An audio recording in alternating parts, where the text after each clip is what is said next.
Hey guys, look where I am. My favorite place in the world.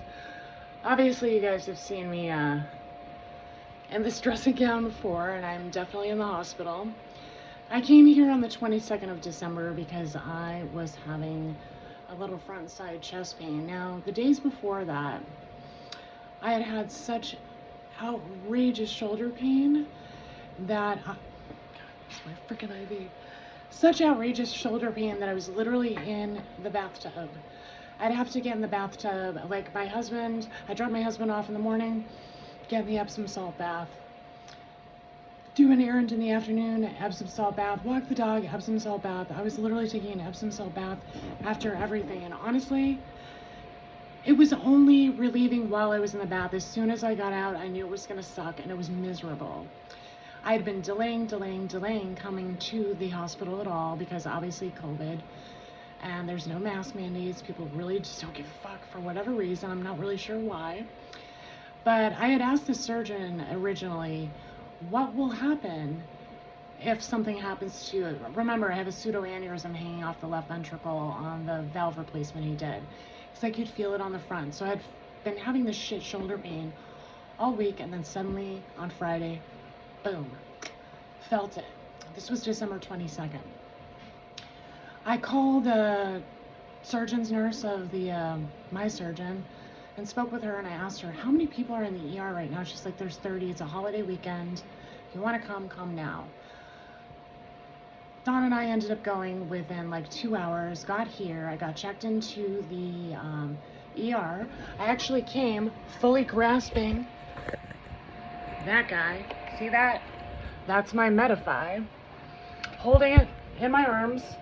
Donna had my hospital bag, so obviously I knew I was going to get admitted. Got admitted, ended up in my favorite room. This is my favorite room. I'm not going to tell you guys which one it is because I know some people are fucking evil. But it's my room. It's big. It's huge. It's huge. It's bigger than my bedroom at home. So I get upstairs. I'm not really having the front side pain. It's more of the shoulder. And they knew that I had that in the ER. They actually gave me like a mini dose of morphine, which made it go away, or at least I thought it was, for a few hours. So I got up here, they're feeding me painkillers. Nothing is happening. What ends up happening is, nothing is happening. One of the NPs is like, we're giving her an outrageous amount of opioids. She should really be getting some relief. What is going on? And so she asked them to re-look at the CT that I had on the Friday. They gave me a CT in the ER. They ended up coming into my room on Saturday, and they're like, your TVAR is leaking. Now, I don't know if you guys remember, I have actually told them this many times. So I was like, the poor guy, he didn't know anything about me. It's his first time meeting me. I'm like, are you fucking kidding me? I have had this pain. I had this pain through the open heart in March, the open heart in May. I've had this pain for years. Nobody listened to me. Now, the person that did originally listen to me was Susan. She was in the MP. She was the one that called them to ask them to relook at it. And she comes in and talks to me, and she's like, are you okay? I'm like, yeah, I mean, obviously, if there's a solution, obviously the solution is a TVAR redo, which is what they were offering me. I was like, why weren't they listening to me? Like, what is wrong with me that people don't listen to me? And she's like, I don't know. I'm like, is it because I'm a woman? Because you just never know. She's like, honestly, even with my white coat, people question me. I'm like, oh, maybe it was that it was done in 2015. Like, how crazy would it be for something that recent to actually fail? Now, that's the surgery they tried to sue me for, the under, was it 148 or 178,000 over what my insurance paid out? So it's kind of outrageous that those fucking people tried to sue me for something that failed so quickly. Now I can kind of look back and see some things that had happened. We'll talk about that later, but I'm just going to describe what has happened since. So 22nd, I come in, they find it on the 23rd, schedule me for the TVAR on the 28th. I am so excited for this surgery. Now keep in mind, I had this pain from 2011 to 2015. It was outrageous. I would literally have to I would go out with people and I'd be like, I have to make sure that we're out somewhere where I can sit every 10 minutes. I knew that pain. I knew what it was, but I also knew that the surgery would work. So they said they were going to do a relining of the TVAR. 28th rolls around, they're putting me under, and I'm like, guys, you have no idea how excited I am for this surgery. This is an amazing surgery. So they do it. I wake up in the afternoon in the cardiac ICU. I asked them to bring my stuff down. They brought my Medify filter for me. And because I had made some good friends that actually did some good favors for me. The next morning on the 29th, they're like, Deanna, you're going to have to stand up. I was like, okay. They're like, okay, 1 foot, 1 foot. I stood right up and they were like, oh my God, women will save the world. We see men do this. They don't even try. They asked me to do the little spirometer. I think I got it up to like 1500 the first time. And I was starting to feel better. Now I felt a little bit of the blood, but the pain that I had after that surgery was actually because of scoliosis. I do have a 19-degree curve. They really don't start doing surgery or braces unless you have 21 or 23 plus. Didn't really care about it, whatever. And then obviously I turned 19 on the OR table. That was not anything to be concerned with. So I was actually kind of shocked and amazed that, maybe all this other pain was like dousing the other pain and, pulling it out of focus. So the 30th comes around the next day. Oh no, the 30th comes around. I end up getting put back in my room. I'm in my room again. So I had made those really nice friends. They were gonna put me somewhere else, but they saw my name. They're like, no. This is Deanna. We have to get her up to her room. So that ended up happening. So the 30th, I'm in a new room. They opened the door up on the 31st. They're like, hey, how you feeling? I'm like $1,000,000. Oh my God, you have no idea how outrageous that pain was. I really think that it really colored my past two recoveries, because literally that pain was there continuously.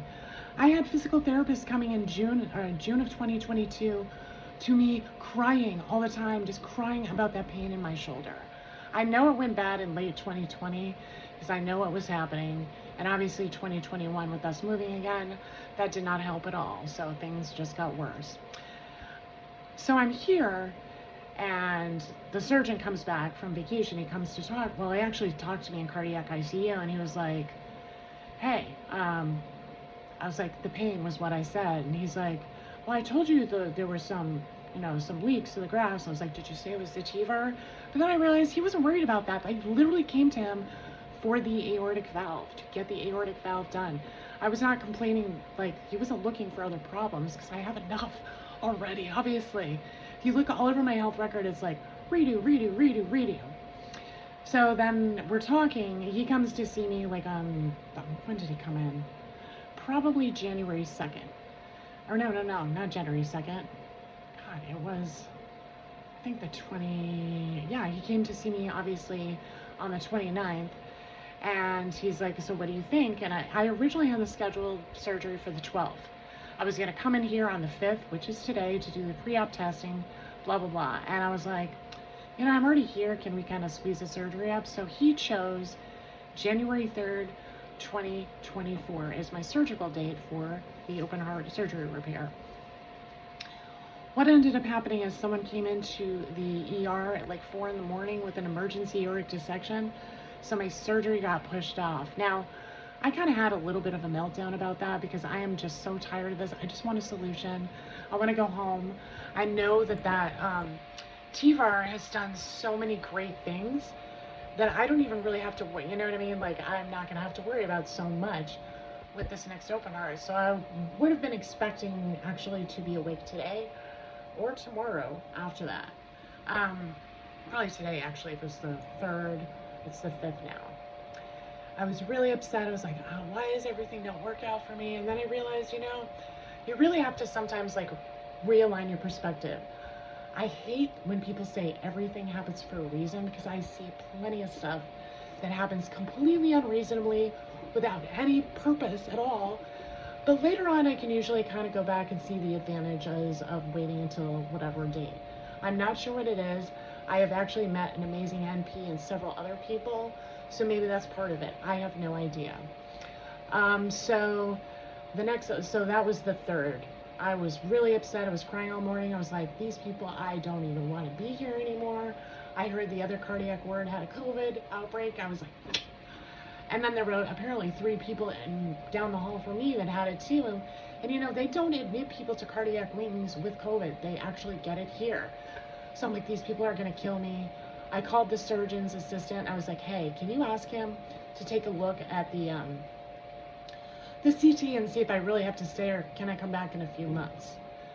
She talks to him and he comes back and says, well, if it ruptures, and I was like, oh, we're talking about ruptures. Okay, well, then maybe I should stay. I'm like, can I stay in my room? She's like, I don't know. Let me go talk to people. I'm not sure what they would want to do if they want you to leave for a little bit and come back. In the meantime, my mother-in-law had called and been like, Deanna, you cannot let them leave you. Because if you rupture at home, then who's liable there? And I was like, I didn't really think about that. So I went and emailed. And I was like, hey, Katie, it's your best friend, Deanna. You know, and I think I did rupture liability as the subject line. I was like, I'm just saying, if you guys send me home and it ruptures at home, aren't you liable then too? I know you thought of this, but I just thought I'd remind you, love your best friend, Deanna. Like, I've called these people so many times because I literally called them earlier in June or in December saying, I made a huge mistake. I should have done this. I should have done this. I should have done this. But obviously I didn't. So I didn't want to ruin Christmas for everyone. I knew the surgeon needed Christmas. I know my family did. Don's birthday's in December. I just didn't want him to have a bad affiliation if something fucked up happened. So she says yes. She said, we've removed you to January 12th. Now I have a thing for numbers. 12s are really lucky for me. January 12th is technically a 12, as was January 3rd, which is why I was kind of obsessed with it and why I was so upset when January 3rd didn't happen. I was like, this is my lucky number. And then I forgot that I had actually done that before. Anyway, so I am here. My surgery will be on, hello. Hi. Yep, I'm here. I'm just finishing this. So I will be here. I am actually having my surgery on January 12th. I will be recording more videos. I hope everyone is well. I'm sorry I've been gone for so long because that pain was outrageous, but I literally feel like $1 million right now, and I feel like the next surgical recovery will be amazing. You guys take care. Bye.